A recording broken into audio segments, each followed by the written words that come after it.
Okay, hey, welcome back to the channel. Out here today, a beautiful day. Weather's really turned around for us here at the end of February. Working on an unboxing today. Got a lot of projects I'm looking at here, chicken coop projects and other projects around the house, and I've been needing a table saw. So I finally purchased this DeWalt 10-inch table saw, and so I just want to do an unboxing for you since I'm getting it out, and let you know what I think here as we get started with this new tool to work on our farm projects. Stay tuned. Cockadoodle Crew! Cockadoodle Crew! Cockadoodle Crew!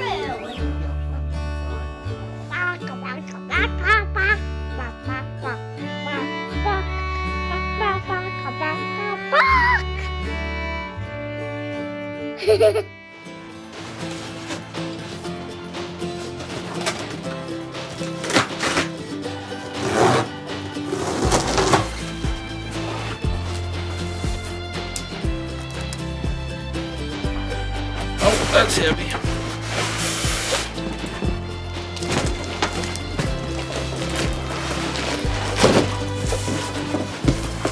Okay, got parts and pieces for the car. Alright, these wheels, they seem nice and heavy.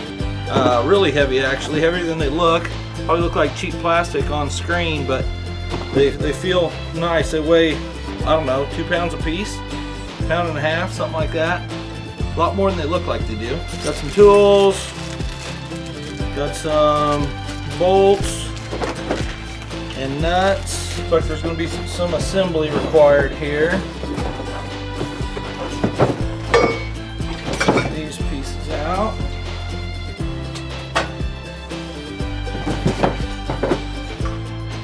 So far, all these pieces seem very heavy duty. Alright, there's everything in there. So I guess this would be the table saw itself. Oh boy. That is kind of heavy. You know, this whole assembly's been very heavy. Getting it into the pickup when I bought it, it was a rainy day. It had other errands to run, and I really didn't want it to sit outside in the back of the truck the day that I bought it. I have a 4-door full-size GMC pickup, and it barely fit in the back seat. I got it in there, but it was a challenge, and especially a challenge by myself trying to get that in there. Just one more person to push on the folded down seat or something like that would have been a huge help. So if you're going to buy one of these and it's just you putting it in the back seat of a pickup, good luck. It was a real challenge when I got it in there. Anyway, we'll move on here.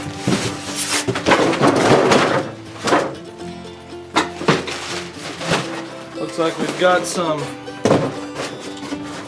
parts, yeah, strapped into the bottom of the styrofoam. This is the table saw itself.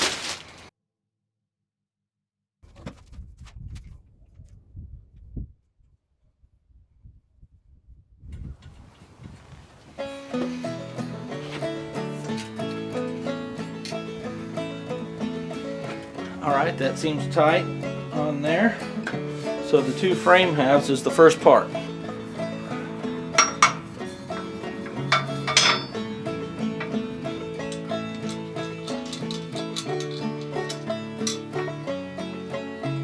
Alright, so this project would be easier with a real wrench rather than this little thing that they give you.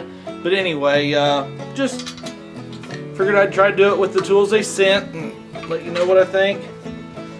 So, axle bracket fit on the end of the end cap here.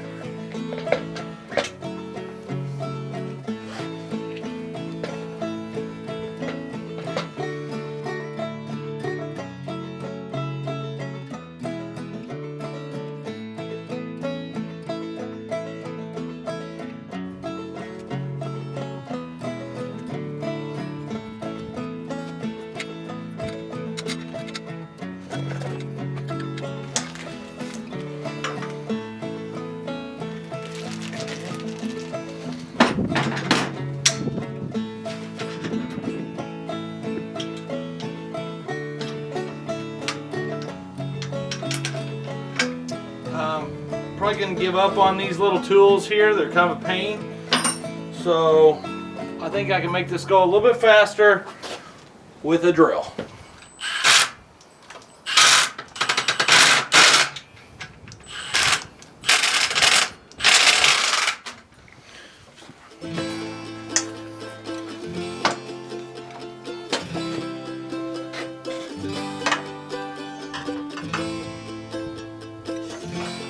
So far this is going together okay. I mean, it's not super fast, but it's not difficult or hard. The pictures in the book are a little bit small to understand what they're talking about in the big picture, in the big context of the apparatus.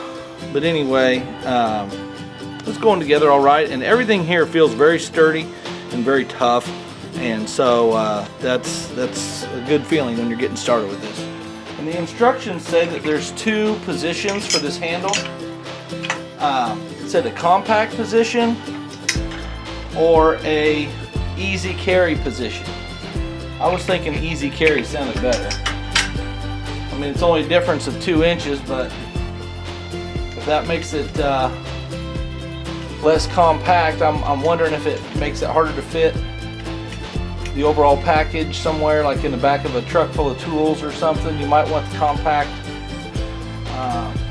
position, but I'm going with the easy carry.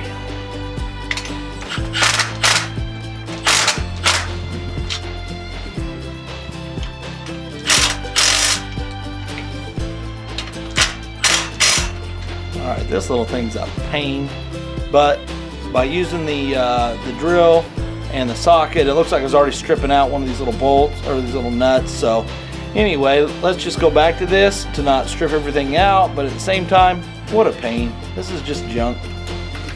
These little half-size nuts, they're actually they're kind of locking nuts, and they have some sort of neoprene or something inside, so they really can't finger tighten them.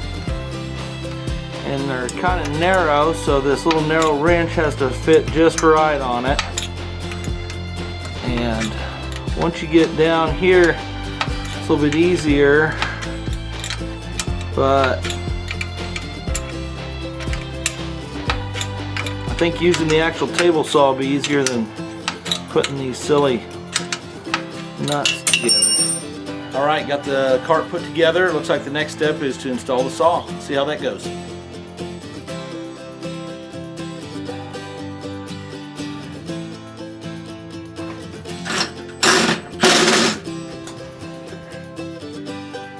Okay, well, we've got it all together.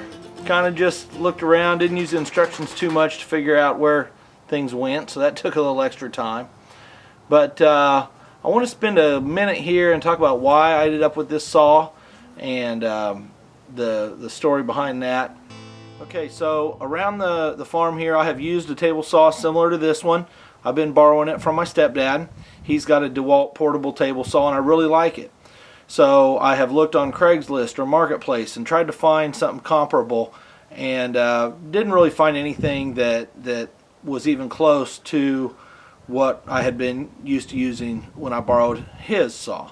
So so this is an expensive saw, and this is the top of the line that they sell at Home Base, which is here in Ottawa, Kansas. And I had actually purchased before the next step lower than this saw is a DeWalt portable. It was an 8 1/4 inch saw with a stand separately. I had actually purchased that and had it home here, and the weather hit, and it was really cold and no chance to get out and use it. And looking at that saw and thinking about it more, I got to questioning myself, and I said, well, I've already spent quite a bit of money. It was near $600, I want to say, for both the 8 1/4 inch saw and the stand, so it was well into the $500 range. And this package here was over $600, and it was an upgrade. And so before I ever opened that other saw, I went ahead and returned it and picked up this one. This is 10-inch table saw. It's going to be plenty that I will ever need. I'm basically a homeowner, DIYer. It's way more tool and saw that I will ever get the full use out of. So I know every time I had borrowed that DeWalt table saw before, I really had a good time using it, and it worked just fine. The rip fence design was great. It really stayed solid when you clamped it down, and the tool cut easy. And so this item here is way more than I will need, but I just want to put my money into a place that is a quality item, and hopefully this one stands up as well. And so that's what I just want to spend a couple minutes talking about.